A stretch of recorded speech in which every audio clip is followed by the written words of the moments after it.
राम राम मंडळी.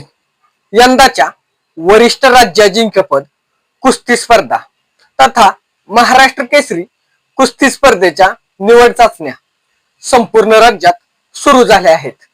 या अनुषंगाने सध्या सर्वाधिक सक्रिय असलेल्या जिल्हा कुस्तीगीर संघ सातारा यांच्या वतीने आयोजित करण्यात येणारी निवड चाचणी शुक्रवार दिनांक 2 जानेवारी 2026 रोजी औंध तालुका खटाव जिल्हा सातारा येथे पार पडणार आहे. याबाबतची अधिकृत माहिती जिल्हा कुस्तीगीर संघ सातारा या संघटनेचे सरचिटणीस तथा महाराष्ट्र चॅम्पियन पैलवान धनाजी काका पाटील आटकेकर यांनी दिली आहे. या निवड चाचणीत जिल्ह्यातील वरिष्ठ गटातील नामांकित तसेच उदयोन्मुख कुस्तीगीर सहभागी होणार असून आगामी राज्यस्तरीय स्पर्धांसाठी पात्र खेळाडूंची निवड केली जाणार आहे. या संदर्भात धनाजी काका नेमकं काय म्हणाले आहेत ते पाहूया या व्हिडिओच्या माध्यमातून.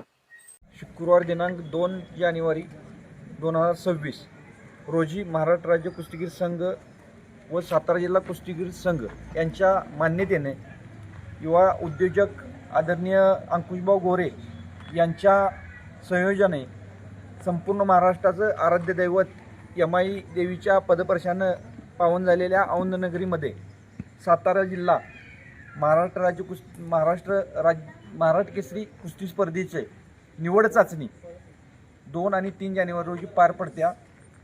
माझी संपूर्ण सातारा जिल्ह्यातील कुस्तीगीरांना, वस्ताद, कोचेस आणि जुन्या जाणत्या सर्व पैलवान मंडळींना विनंती आहे, या कुस्तीच्या उत्सवामध्ये आपण सगळ्यांनी सहभाग घ्यावा आणि ह्या उत्सवाची शोभा वाढवावी. या उत्सवाचं नियोजन अंकुशभाऊ गोरे युवा मंचाच्या माध्यमातून त्या ठिकाणी केलं जाणार आहे. भव्य दिव्य स्वरूपात अशा ह्या स्पर्धा त्या ठिकाणी पार पडणार आहेत. तरी या स्पर्धेचा अनुभव आणि या स्पर्धेचा आनंद द्विगुणी करण्यासाठी आपण सर्वांनी या स्पर्धेमध्ये होतकरू पैलवानांना प्रोत्साहन देण्यासाठी उपस्थित राहू ही सातारा जिल्हा कुस्तीगीर संघाच्या वतीनं मी आपणा सर्वांना विनंती करतो.